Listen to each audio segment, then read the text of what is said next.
Cordial saludo compañero, mi nombre es David Alonso Rodríguez Boom, soy estudiante de la Universidad Nacional Abierta y a Distancia, estoy cursando el cuarto semestre de Ingeniería Industrial y hoy les vengo a ampliar un poco los conceptos acerca de las leyes básicas del circuito. Aquí les muestro mi tipo de documentación, en este momento la tengo digital para que puedan comprobar de que es totalmente legal toda esta exposición. Eh, Principalmente les voy a hablar acerca de lo que es la ley de OHM. Se dice que la ley de OHM fue postulada por el científico llamado Edward Simon. Establece que un voltaje a través de una resistencia es directamente proporcional a la energía que es circulada por sí misma. Como nos muestra ahí, dice que al pasar la corriente eléctrica por la resistencia aparece un voltaje cuyo signo positivo está del lado de donde entra y el negativo del lado de donde sale. Esta ley también nos permite conocer la corriente dada el voltaje en la resistencia. Aquí les voy a mostrar, un poco acerca de lo que es el recorrido del voltaje para de que entra por el lado positivo y sale por el lado negativo. Esta es la función resolver para resolver los ejercicios con esta ley. Aquí en la fórmula de OHM le voy a explicar un pequeño ejemplo para que podamos entender acerca de todo lo que compone esta función y de lo que podemos resolver con esta ley. Dice que si tienes un circuito eléctrico con una resistencia de 5 ohmios y le aplicas un voltaje de 30 voltios, para calcular la corriente eléctrica tendrías que utilizar la fórmula. La fórmula es aquella que le mostré aquí.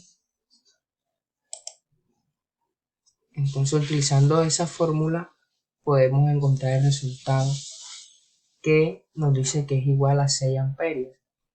Entonces vamos a resolverla para saber si lo que nos dicen aquí en el pequeño ejercicio es correcto. Dice que la energía es igual al voltaje sobre la resistencia.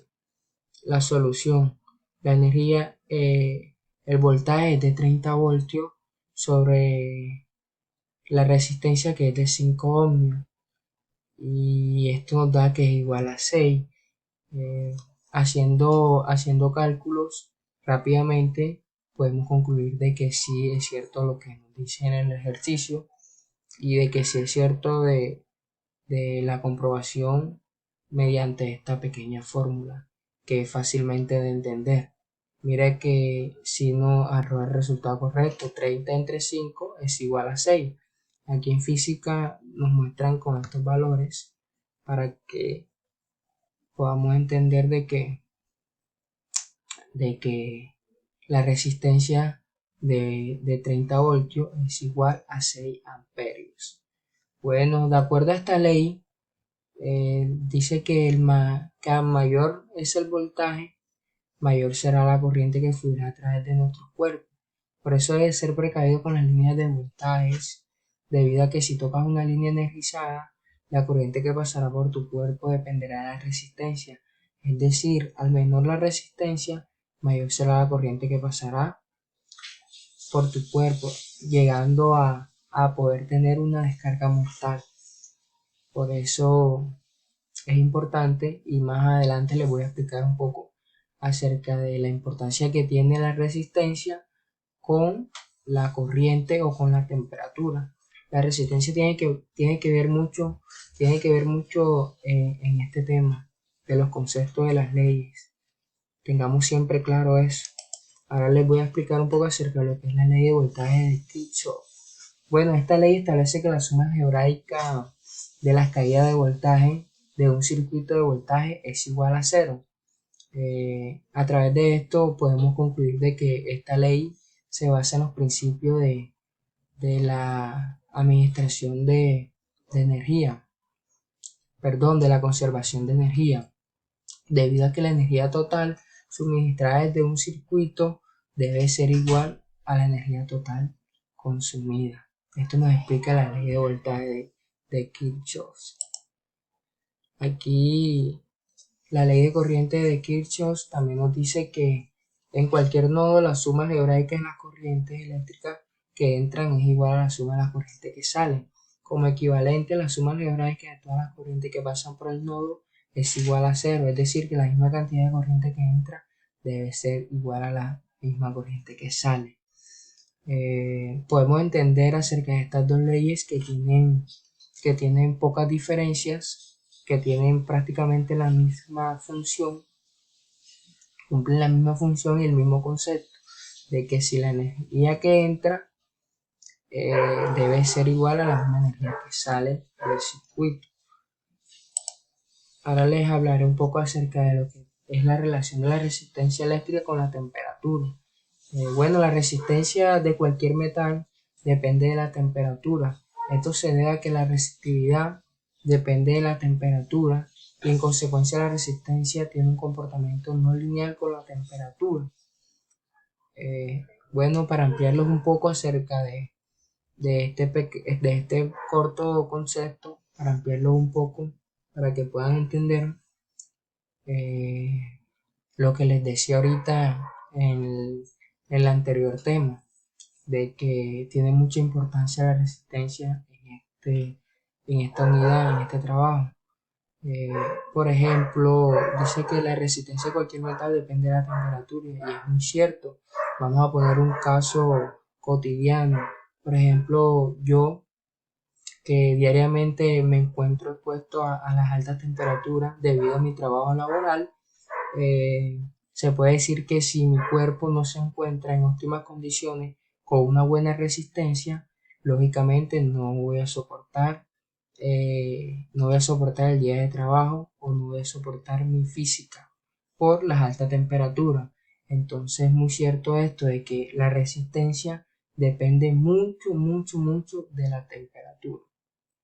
Si la temperatura se encuentra, si la temperatura se encuentra baja, obviamente la resistencia del cuerpo siempre va a sobresalir, siempre va a sobrevaler en un estado bueno, en un estado normal. Eso lo sabemos todo y creo que les quedó muy claro acerca de lo que es este tema de la relación. Para finalizar, les hablaré un poco o les explicaré acerca de lo que nos preguntan aquí en la pregunta problematizadora que tenemos que explicar en esta diapositiva. Bueno, una de las ventajas es que ya nosotros conocemos esta corriente y sabemos la funcionalidad que tiene para, para los dispositivos y para otros tipos de medios que sean necesarios. La pregunta dice que ¿por qué se usa la corriente alterna para alimentar los dispositivos caseros e industriales? Pues fácilmente, la corriente alterna es relativamente económica en sus cambios de voltaje. Además, la pérdida inevitable de energía al transportar la corriente por la larga distancia es mucho menor que la corriente continua. Es básicamente eso. Por eso es una de las razones en que generalmente en todas nuestras acciones cotidianas utilizamos esta corriente. De manera también que nos ayuda a tener un mejor proceso de utilidad y un mejor proceso de ahorro. Es básicamente eso, por eso es que es muy importante utilizar la corriente alterna en los dispositivos. También hay que nos ayuda a no tener un tipo de problema de punto de que se nos vaya a sobrecargar nuestros dispositivos y a ser quemados con una corriente continua.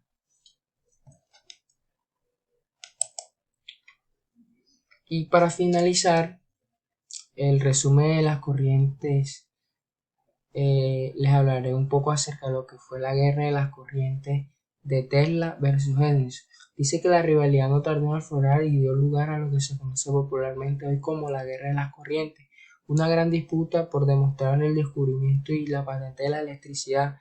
Edison defendía el sistema de la corriente continua y Tesla defendía el sistema de la corriente alterna.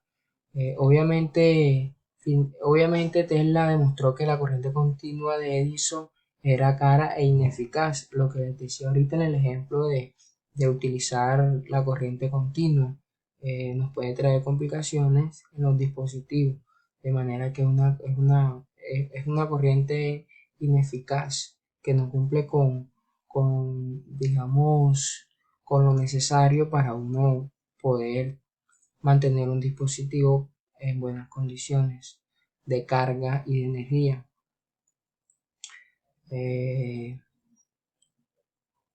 Dice también que cuando mayor era la distancia, más energía se perdía por el camino.